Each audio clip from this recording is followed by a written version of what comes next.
States and the President of Ukraine.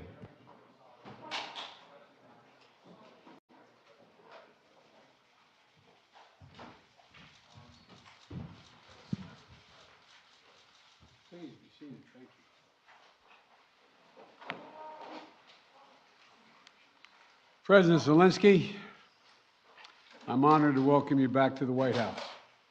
We spent an awful lot of time on the telephone as well as on video, but it's good to see you in person again.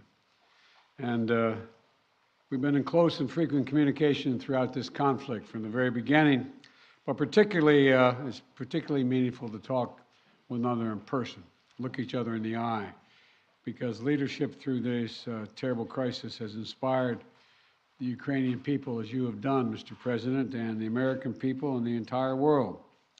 This visit to Washington, your first trip outside Ukraine since February, comes as President Putin is escalating his attacks, his brutal attacks, targeting critical infrastructure to make life as hard as possible for not only innocent Ukrainians, but children and young children, and everything from orphanages to schools. It's just outrageous what he's doing.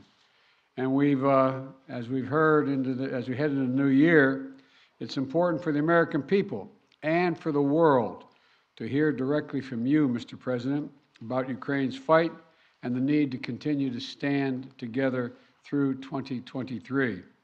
This visit also falls on the 300-day mark of Russia's brutal invasion of Ukraine. 300 days since Putin launched an unprovoked, unjustified, all-out assault on the free people of Ukraine. 300 days of Ukrainian people showing Russia and the world their steel backbone, their love of country, and their unbreakable determination, and I emphasize unbreakable determination, to choose their own path. To Ukrainian people, I say to them all, you have demonstrated, you have shown your strong stand against aggression in the face of the imperial appetites of autocrats who wrongfully believed they might be able to make might right, and they're not able to do it. Thus far, they've stood alone, you know, and but you haven't stood alone. You have had significant help. We've never stand alone. You will never stand alone. When Ukraine's freedom was threatened, the American people, like generations of Americans before us, did not hesitate. The support from all across this country, Americans of every walk of life, Democrats and Republicans alike, had the resources and to rebound and resounding united way to provide unequivocal and unbending support for Ukraine. Because we understand in our bones that Ukraine's fight is part of something much bigger. The American people know that if we stand by in the face of such blatant attacks on liberty and democracy and the core principles of sovereignty and territorial integrity, the world would surely face worse consequences. And as I said, when Putin rolled his tanks into Ukraine in February, American people are prepared to have us stand up to bullies, stand up for freedom. That's who we are as Americans, and that's exactly what we've done. Even before the invasion began and Putin threatened Ukraine by building up his forces, we helped make sure Ukraine would be prepared to defend itself, even before they crossed into Ukraine. We provided a steady stream of defensive weapons, including air defense systems and artillery, ammunition, and so much more. And we've not done it alone. From the very beginning, the United States rallied allies and partners from around the world to stand strong with Ukraine and impose unprecedented, and I emphasize unprecedented, sanctions and export controls on Russia, making it harder for the Kremlin to wage this brutal war. More than 50 nations have committed nearly 2,000 tanks and other armored vehicles, more than 800 artillery systems, more than 2 million rounds of artillery ammunition, and more than 50 advanced multiple rocket launching systems, anti-ship and air defense systems, all to strengthen Ukraine. Together, we provided billions of dollars in direct budgetary support to make sure the Ukrainian government can keep providing basic fundamental services to the Iranian people, like healthcare, education, and emergency personnel. This includes another $2 billion that in direct budget support from the American people that the World Bank distributed earlier this week. We provided humanitarian assistance to help the millions of Ukrainians who have been forced to flee their homes because of Putin's inhumane, brutal war. Communities across Europe have opened their hearts and their homes to help Ukrainians in need. The United States has been proud to welcome more than 221,000 Ukrainians seeking refuge since March of 2022, including as part of Uniting for Ukraine, as part of our Uniting for Ukraine program. And today, USAID is committing more than $374 million in urgently needed humanitarian assistance for Ukraine. This will help provide food and cash assistance for more than 1.5 million Ukrainian people, as well as access to health care, safe drinking water, and help stay warm in the winter for more than 2.5 million Ukrainians. The United States and our allies and partners around the world have delivered a broad range of assistance at historic speed and has been critical to bolstering Ukraine's success thus far. Ukraine has won the Battle of Kyiv, has won the Battle of Kherson, has won the Battle of Kharkiv. Ukraine has defied Russia's expectations at every single turn. And President Zelenskyy, you have made it clear that he is open to pursuing, well, let me put it this way. He's not open, but you're open to pursuing peace. You're open to pursuing a just peace. We also know that Putin has no intention of stopping this cruel war. And the United States is committed to ensuring that the brave Ukrainian people can continue to defend their country against Russian aggressions as long as it takes. And I want to thank the members of Congress for their broad bipartisan support to Ukraine. And I look forward to signing the omnibus bill soon, which includes $45 billion in additional funding for Ukraine. I'll also sign into law the National Defense Authorization Act, which includes authorities to make it easier for the Department of Defense to procure critical munitions and defense materials for Ukraine and other key materials to strengthen our national security. Today, I'm announcing the next tranche of our security assistance to Ukraine. $1.85 billion package of security assistance that includes both direct transfers of equipment that Ukraine needs, as well as contracts to supply ammunition Ukraine will need in the months ahead for its artillery, its tanks, and its rocket launchers. Critically, in addition to these new capabilities, like precision aerial munitions, the package will include a Patriot missile battery, which will train Ukrainian forces to operate as part of the ongoing effort to help bolster Ukraine's air defense. It's going to take some time to complete the necessary training, but the Patriot battery will be another critical asset for Ukraine as it defends itself against Russian aggression. Altogether, today's new security assistance with humanitarian funding amounts to $2.2 billion in additional support for the Ukrainian people. We should be clear about what Russia's doing. It is purposefully attacking Ukraine's critical infrastructure, destroying the systems that provide heat and light to the Ukrainian people during the coldest, darkest part of the year. Russia is using winter as a weapon, freezing people, starving people, cutting them off from one another. It's the latest example of the outrageous atrocities the Russian forces are committing against innocent Ukrainian civilians, children, and their families. And the United States is working together with our allies and partners to provide critical equipment to help Ukraine make emergency repairs to their power transmission systems and strengthen the stability of Ukraine's grid in the face of Russia's targeted attacks. We're also working to hold Russia accountable, including efforts in Congress that will make it easier to seek justice for Russia's war crimes in Ukraine. Let me close with this. Tonight is the fourth night of Hanukkah, a time when Jewish people around the world President Zelenskyy and many of the families among them, honor the timeless miracle, the small band of warriors fighting for their values and their freedom against a much larger foe, and how they endured and how they overcame. How the flame of faith, with only enough oil for one day, burned brightly for 8 days. A story of survival and resilience that reminds us that the coldest days of the year, that light will always prevail over darkness, and hope drives away despair. And that the human spirit is unconquerable as long as there are good people willing to do what is right. This year has brought so much needless suffering and loss to the Ukrainian people. But I want you to know, President Zelenskyy, I want you to know that all the people of Ukraine to know as well. The American people have been with you every step of the way, and we will stay with you. We will stay with you for as long as it takes. What you're doing, what you've achieved, it matters not just to Ukraine, but to the entire world. And together, I have no doubt we'll keep the flame of liberty burning bright, and the light will remain and prevail over the darkness.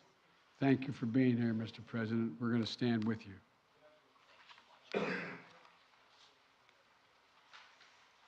Thank you. Шановний пане президент.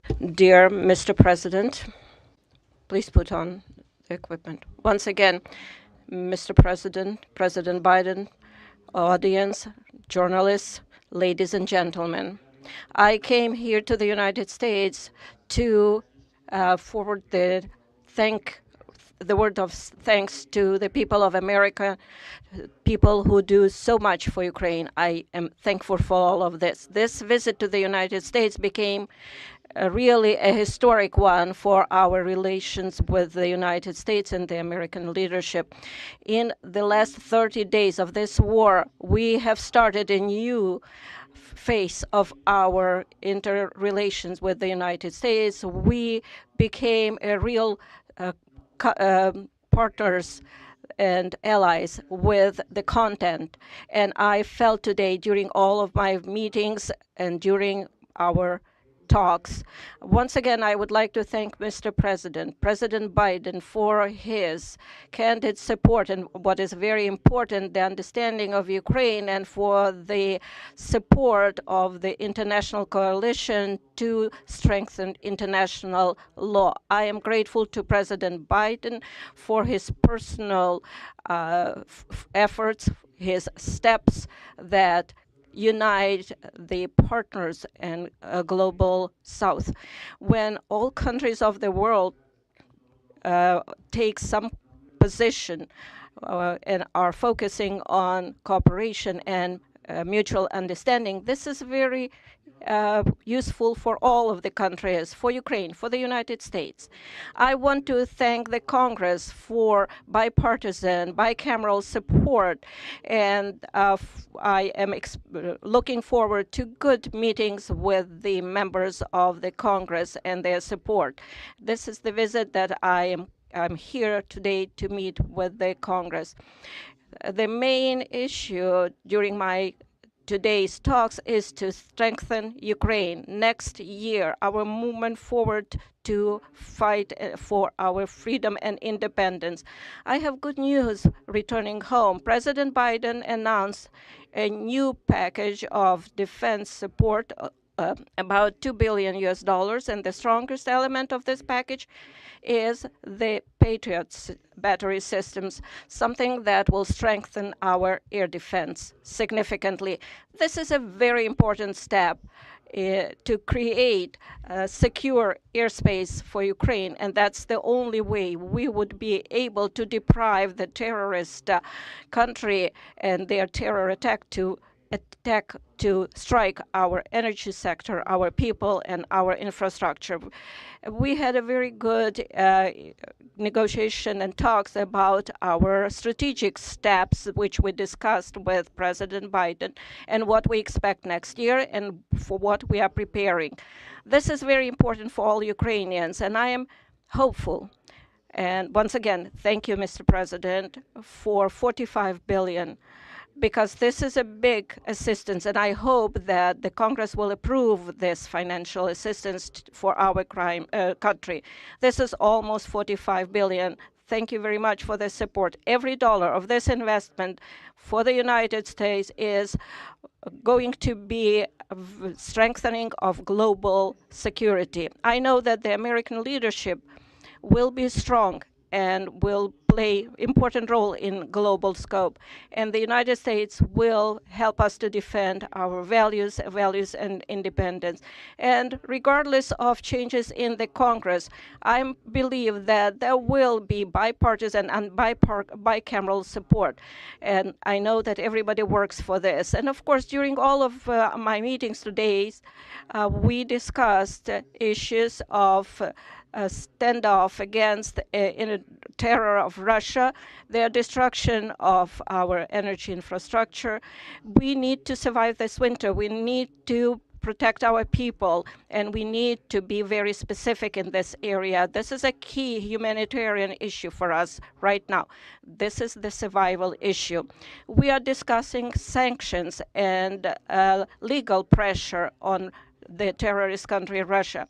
Russia needs to be held accountable for everything it does against us, against our people, against Europe and the whole free world. And it is very important that we have the peace formula. And for that, we offer very specific steps what America can do to help us to implement them.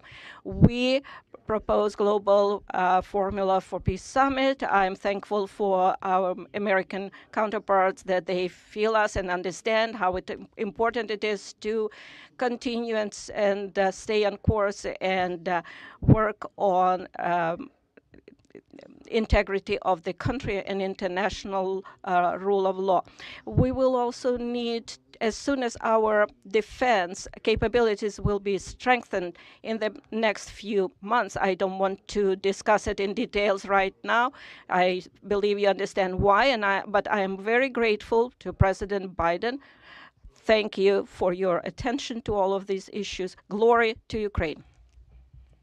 Very much, Mr. President. We're going to take questions from 4 different reporters, and I'm going to start with Alex of Yahoo News. Thank you, Mr. President. In 2022, you presided over a bipartisan international coalition to support Ukraine. How will you keep that coalition from fraying in 2023? And President Zelenskyy, welcome to Washington on this beautiful winter day. What is your message to the American people? Well, answering your questions first, I'm not at all worried about holding the alliance. Наше союзницьке партнерство з країнами Європейського Союзу і іншими країнами. Assume this is simultaneous. All right. Okay. I've never seen NATO or the EU more united about anything at all. And I see no sign of there being any change. We all know what's at stake here. Our European partners, all the more so. They fully understand it. This is about, we've never seen a major invasion of a European country since World War II. And they see no signs that Putin is going to do anything to change that unless we resist and we help the Ukrainians resist. We all know what's at stake, the very idea of sovereignty, the UN Charter. Putin thought he would weaken NATO. Instead, he strengthened NATO. I once said to him that we talk about he wanted to see Europe end up being divided. And instead, what did he do? He produced a more united Europe with Sweden and Finland joining. So I don't see any reason to believe there will be any lessening of support. And as we reach out to our NATO allies, our Secretary of Defense and our Secretary of State, we get continued support, not only there, but also from around the world, from Japan and many other countries as well. So I feel very good about the solidarity of support for Ukraine. Thank you for your question. Дякую за запитання. Tell you very simple things, which are very important for me and I think so that we have the same values and the same understanding of the life, the sense of the life. My message, I wish you peace.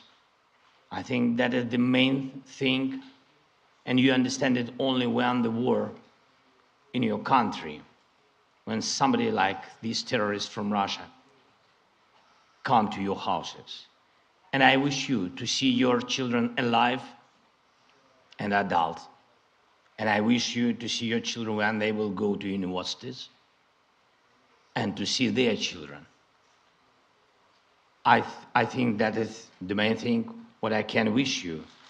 And of course, to be together with us, jointly, because we really fight for our common victory against this tyranny. That is real life, and we will win. And I really want win together. Thanks so much. Not want, sorry, I'm sure. You call on one of your people, press person? Yeah.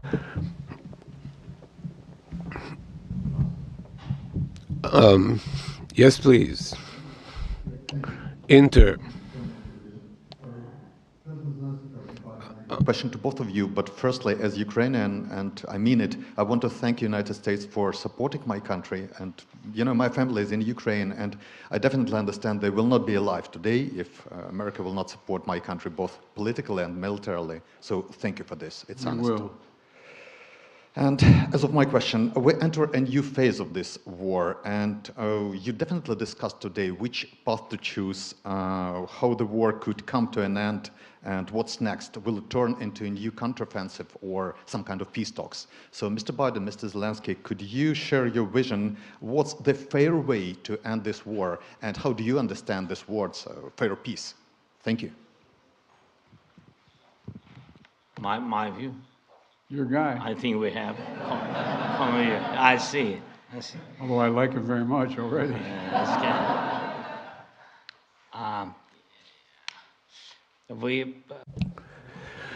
You have started this question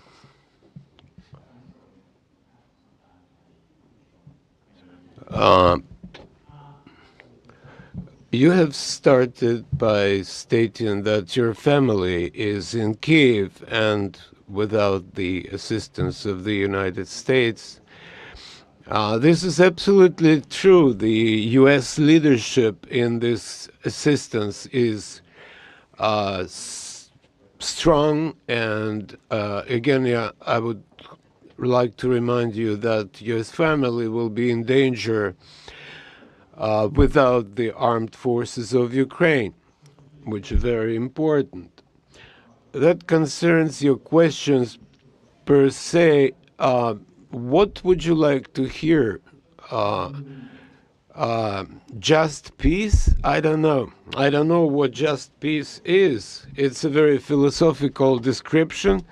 If there is a just war, I don't know. You know, for all of us, peace, just peace is different. For me, as a president, just peace is no compromises as to the sovereignty, freedom, and territorial integrity of my country, the payback for all the damages inflicted by Russian aggression. I'm sorry I'm talking about children a lot today, but as a father, I would like to emphasize, you know, how many parents lost their sons and daughters on the front lines. So what is just peace for them? Money is nothing, and no compensations or reparations are of no consequence. They live by revenge. Отже, I think this is a tremendous tragedy, and the longer the war lasts, the longer this aggression lasts, there will be more parents who live for the sake of vengeance. or revenge. And I know a lot of people like that. So there can't be any just peace in the war that was imposed on us by these, I don't know how to describe that because we are in the White House and I can't find the proper language. So these inhumans, I would say. I think we share the exact same vision. And that a free, independent, prosperous, and secure Ukraine is the vision. We both want this war to end. We both want it to end. And as I've said, it could end today if Putin had any dignity at all and did the right thing and just said, pulled out. But that's not going to happen. Not going to happen. It's not going to happen now. So what comes next? What we talked about today was we're going to continue to help Ukraine succeed on the battlefield. It can succeed in the battlefield with our help and the help of our European allies and others. So that if and when President Zelenskyy is ready to talk with the Russians, he will be able to succeed as well because he will have won on the battlefield. And, you know, I don't think we should underestimate the impact this war is having on Russia and the losses they're suffering. And you saw just, I think it was 2 days ago, Putin saying that this is much tougher than he thought.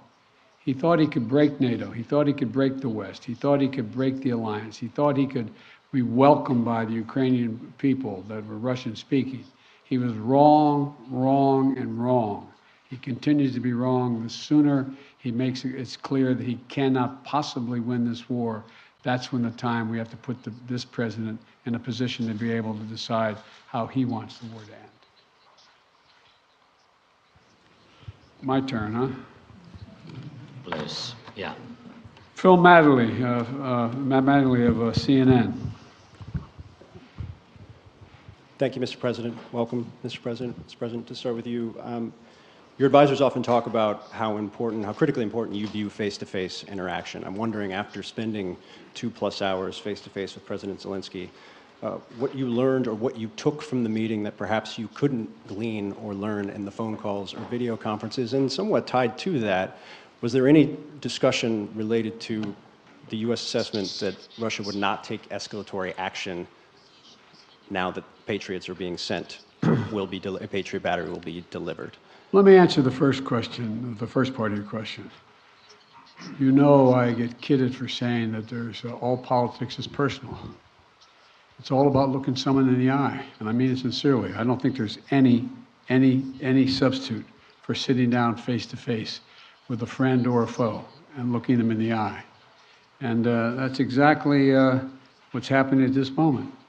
We've done that more than once, and we're going to continue to do it. And the winter is setting in, and Putin is increasingly going after civilian targets and women and children, orphanages. This guy is, well, but he's going to fail. And he's going to fail. He's already failed because he now knows that there's no way he's ever going to occupy all of Ukraine. There's no way in which he's going to be accepted by the Ukrainian people. And so he's failed in the past, and it was very important for him and everyone else to see that President Zelenskyy and I are united, two countries together, to make sure he cannot succeed. And I think I may be mistaken, but I know I judge every leader by the way what they say to me, their consistency, and look him in the eye. This guy has to his very soul is who he says he is. It's clear who he is. He's willing to give his life for his country, and all the folks that came with him today. And so I think it's important for him to know we are going to do everything in our power to see that he succeeds. Thanks. What was the second part of your question? I just asked if you had discussed how the U.S. calculated the escalatory effect of sending a Patriot missile battery to Ukraine. I did not discuss that at all with the president, but we do not. It's a defensive system. It's a defensive weapon system. It's not escalatory. It's defensive, and it's easy to not. And we'd love to not have to have them use it. Just stop the attacks. President Zelenskyy, again, welcome. You mentioned earlier that you wanted to make this trip for a while now. Why now?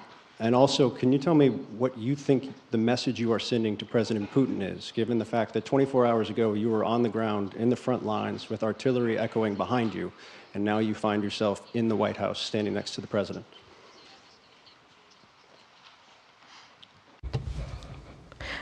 Thank you very much for your question. As to what is the message for Putin, I am standing here in the United States with President Biden on the same podium because I respect him as a person, as a president, as a human being for his position. And for me, this is a historic moment.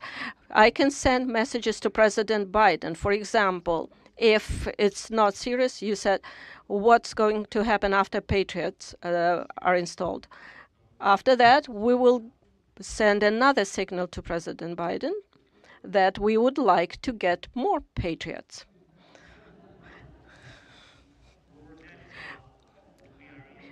I'm really sorry.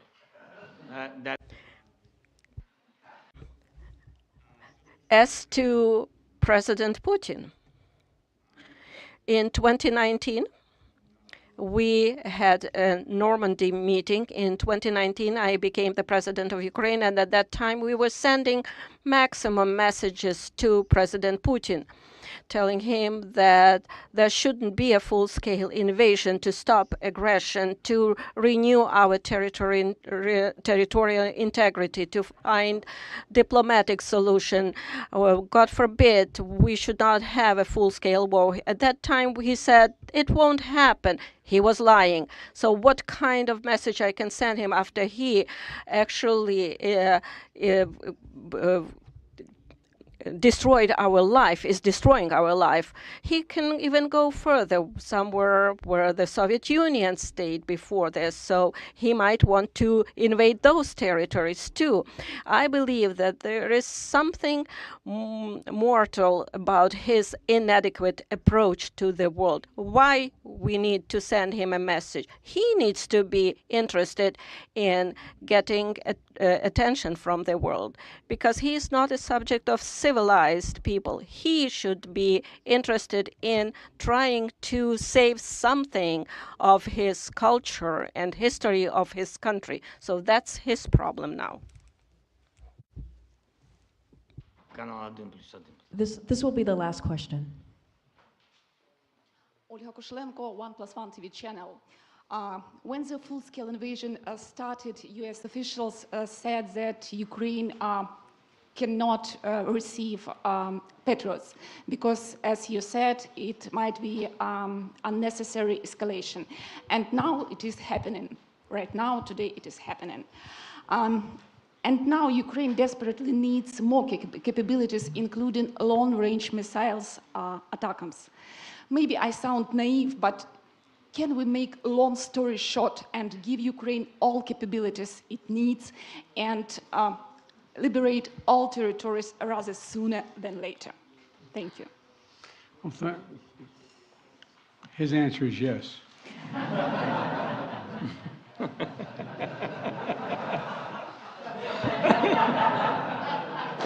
I agree. Let me be straightforward with you here. Дозвольте мені бути відвертим з вами. Факт полягає в that before Russia invaded, we dedicated an enormous amount of security assistance to Ukraine. And we've given Ukraine what they needed, when they needed to defend themselves. And since the invasion, that has resulted in more than $20 billion in terms of security assistance. Just today, I approved another $1.8 billion in additional assistance to Ukraine for it to succeed on the battlefield. And we're focused on working with allies and partners to generate capability in 4 key areas. Air defense, as we know today, the Patriot is the best of that.